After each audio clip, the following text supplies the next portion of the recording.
Welcome back, ladies and gentlemen. Welcome to your 15th HTML5 tutorial. And in this tutorial, we're going to be covering more information about that flexible box model, the future of web design.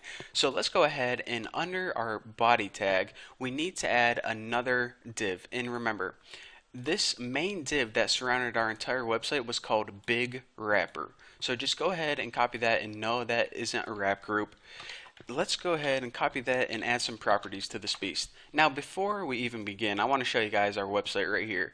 If you run and launch this in Google Chrome, we can see that, okay, didn't want to launch that. Run and launch this beast in Google Chrome. We can see that basically our website is centered right now. So let's go ahead and style a bunch of this. And again, the reason it is centered, because of the last tutorial, we centered the contents inside everything.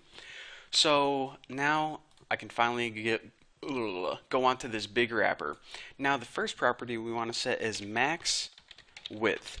Now again, like I said, we are going to be designing a website that changes in width depending on how big your browser is. So if you have a small browser like a cell phone, it's going to be a skinny website. If you have a big browser like a widescreen computer, then it's going to be a wide website. However, we want a maximum width. We don't want this website to be 3,000 pixels wide. So we're going to set a max width of, let's say, 1,000 pixels, and this will just give us some form of consistency, some standard we can go by. So now let me just spice things up by making things look a little better.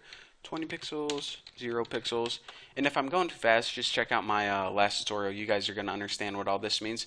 And another thing that we need to do is, since this wrapper is wrapping the entire website, this is also going to have boxes in it. So we need to go ahead and copy this display and turn it into a WebKit box. What we're doing is basically saying, okay, this is a box. Now, the WebKit part is basically part of Google Chrome, so don't worry about that. Just concentrate on display box. We're going to say, okay, this is a box and it can change in size. And it also has children in it. In other words, it also has different elements in it that can also change in size. So now that we tell it that, we can go ahead and change some properties of it. The first is WebKit box orient. Now what this property means is the children inside. Do you want me to place them left to right or one on top of each other? In other words, I don't want to say block and inline, but for the purposes of this tutorial, that may be kind of a, just think of it like block elements or inline elements. So block elements, since they're placed one on top of each other, we're going to say vertical, if I can spell that right. And this means anything inside this box, basically anything in our website, treat as a block element and don't place it side to side. The other property we want to changed on our website is WebKit box flex. Now this is basically the meat of this tutorial. We want to give this a value of 1, and this is going to allow our website to be flexible, either shrink or grow in size horizontally. So the value of 1 means flexible, the value of 0 means fixed or not flexible at all, so that's why we want to set that as 1. So after big wrapper, what do we got? Top header. So let me go ahead and copy this piece right there. And top header. Now let's go ahead and make this look a little bit pretty. So basically, what we did right here in Big Wrapper is change the overall setting for pretty much our entire website. So now we can go ahead and start making everything look pretty. So background, wow, definitely messed that up real good. Background for our top header, and this is where our title and logo go, is, we'll just change that yellow, something very apparent.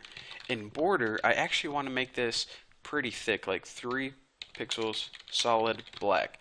Now the reason I'm making it so thick isn't because it's going to look pretty, it's because whenever I show you guys how this website can shrink and grow, it's going to be very clear when I have a real thick border to see it. So that's why I'm making it so thick, in case you were wondering. And for the padding of this, I'm just going to put like 20 pixels, I guess. Why the heck not? Now again, that is where our logo and title are going to go. So after that, what do we got? Top menu. So for top menu, I'm going to go ahead and paste that right there. Let me move my cursor out of the way. I'm going to do the same thing. I'm going to give this a nice thick border, and I'll make this one red. That should be pretty obvious. Background, I think I made it blue last time. And for the color of the stuff inside, I'll make that white.